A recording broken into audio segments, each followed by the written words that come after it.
Feels like there's something in here. Some full metal jacket ammunition for 22. 1,250 rounds total. A rifle scope. Another scope. So we have 2 rifle scopes. We have 5 boxes of ammunition and 1 magazine. The next step is to open the other case and see what's inside.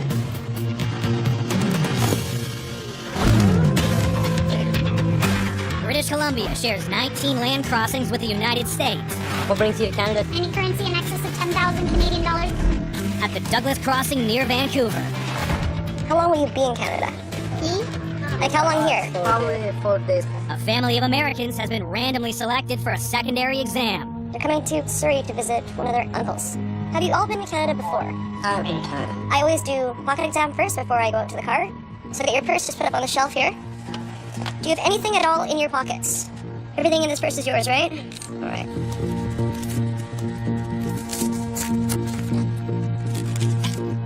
I open the purse and there's all these envelopes of currency. Do you always travel with your money this way? Not like that. Do you get paid in cash? No, I was about to do like a purchase, and then What were you gonna purchase? a car, A car? Where? California. It didn't work out, and then I had no time to go back to the bank and deposit. I'm just gonna count it, okay? Right here in front of you, you see it all?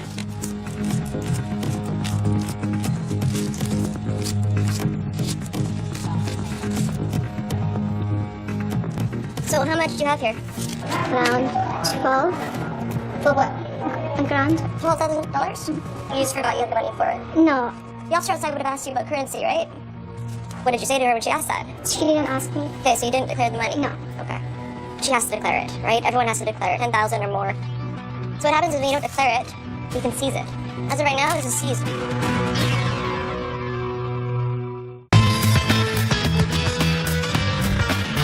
At the Coots border crossing in Alberta. Where are we traveling from?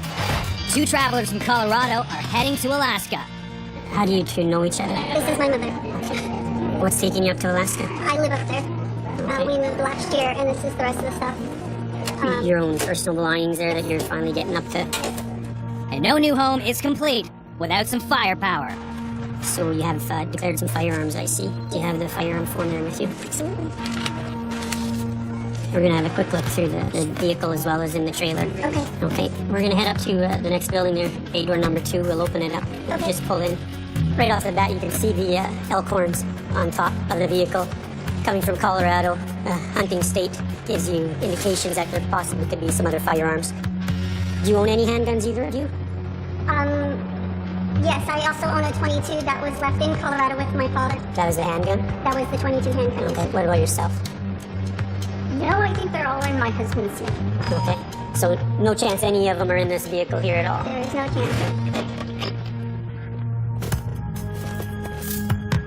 The declared guns are located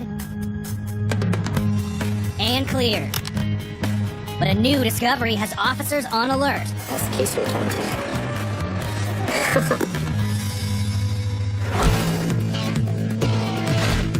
At Pearson International, another gun case is causing concern. One of 2 cases bound for Northern Africa. 5 boxes of ammunition and 1 magazine clip. One's packed with bullets, 1,250 rounds total. and the other So we have 2 rifles in here to pierce. We have trigger locks on, which is good. So it's clear. This one's clear. These rifles and ammunition are an issue because there are sanctions against certain exports to certain Northern African countries. the exporter failed to declare the dangerous goods. We will seize the items. My advice to anyone looking to export goods from Canada is to educate themselves. We do have an export control list. Just go to our website.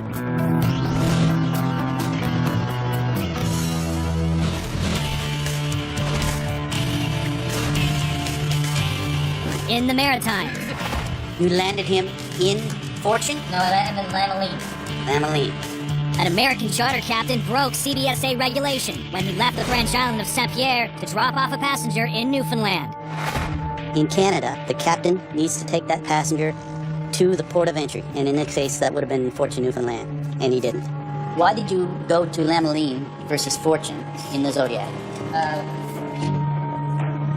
It's 23 miles to Fortune and 17 miles to Lamoline. Okay. In this case, the captain went to Lamoline only because of the distance in a small open boat on the open water. I can understand that. The next question. Why didn't you report in, sir, to say that you were dropping someone off? I thought I was taking enough steps by instructing the person I was dropping off to do that. I screwed up, I guess. The passenger that he let off did report into our office. So we ascertained there was no ill intent there, but as a master in Canadian waters, he should know the regulations and he should report in to CBSA. There is an obligation to report in when you enter into another country's waters. Because that attempt wasn't made, I'm going to go with a $2,000 penalty, sir. Okay. We have an penalty for a non-report. That's what was levied against the captain, and he paid it. All right. Thank you very much. We had no other concerns. The captain's good to sail out and make his way onto the U.S.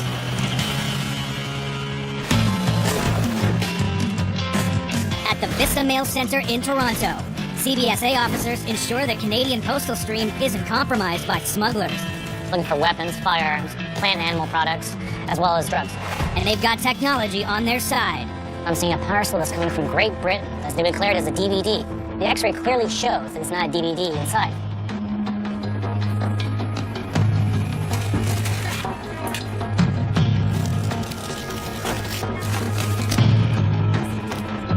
The case looks legit, but what's inside won't work in any DVD player.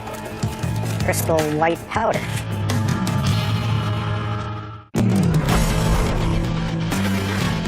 At the Douglas Land Crossing near Vancouver, Why are you traveling with so much cash? an American traveler failed to declare the $12,000 in her purse. As of right now, this is seized, okay? And the examination isn't over. Her three brothers are up next. Everything in your pockets, put up on that shelf. Change, lint, everything. Okay, next. Hold them out, pockets. Thanks. That's fine. Can you face me again? Yeah, that little tiny one in the top there? Do you have anything in there? No. Okay. Nothing of concern on them, except for the one brother did have his medical marijuana card. So if you have a prescription and you use medical marijuana, and you had a small amount with you, you don't tell me and I find it, I come in, handcuffs, you're under arrest. No problem. You can go to seat with your family, okay? Our biggest priorities for the car search are currency, proceeds of crime, weapons, and then drugs, of course, is the big one. So it should be California plated BMW. This one? This one, you get an animal in it. Is an animal in it?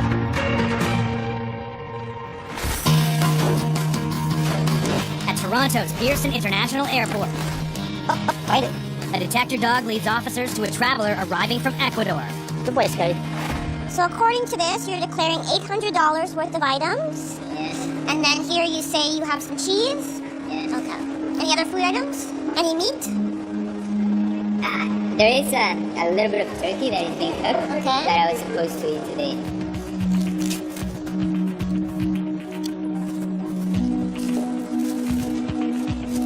Ham? That's meat, right? That's lasagna. Sausages.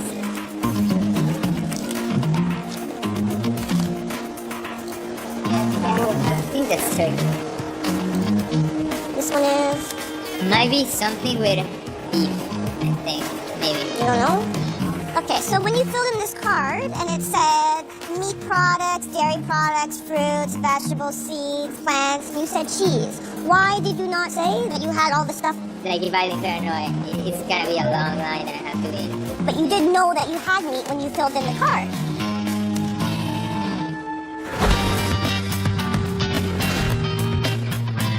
In Alberta, So you have declared some firearms, I see. a mother-daughter duo from Colorado declared their shotguns, That's the case we're talking to. but they told officers they left their handgun at home. Let's go question her on that a bit, why she has the case here and where's the handgun. I purchased a lockable gun case so that my father can bring it on airplane with him when he comes up to me. So I'm replacing his box with the lockable one so because he said if I threw the box away. So he's flying up with that .22 handgun, that's... Okay. The explanation seems legit. The vehicle search continues, with no results. After interviewing the individuals, I'm no longer concerned about this traveler. We'll get it packed up again here. Get them on their way.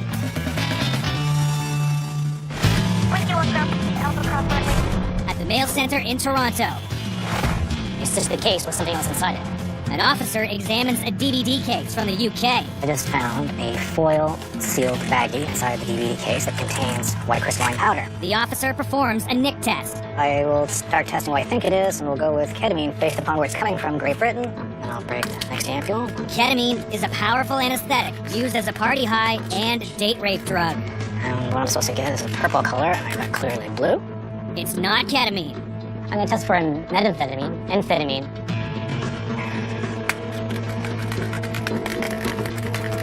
Oh, it's a little too dark.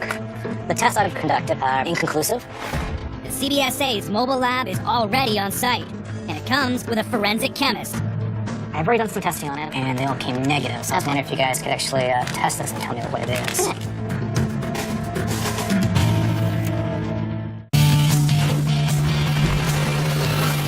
At Vancouver International Airport, a Canadian returns from an extended stay abroad. Have you had any problems with the police?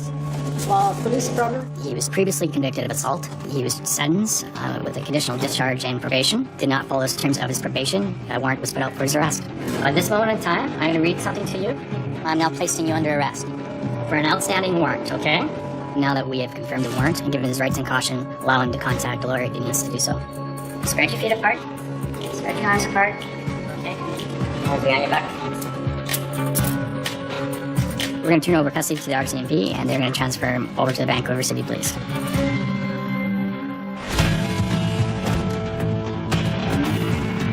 At the mail center in Toronto, What I'm supposed to get is a purple color. I got clearly blue. white powder discovered in a DVD case from Great Britain has yet to be identified. I take it next door to the lab for a more definitive test. The CBSA's mobile lab provides on-site testing by a forensic chemist. This is a portable infrared spectrometer. We're scanning the material to look for characteristic bands. We have reference information within the spectrometer, so it's showing us a comparison to ethylphenidate hydrochloride. The spectrum on the top is our sample spectrum, and the blue spectrum on the bottom is the reference spectrum. And we can see a really good correlation between the two. Ethylphenidate is a designer drug that causes cocaine-like stimulation and euphoria, but it's not yet on the controlled substance list. A lot of designer drugs are made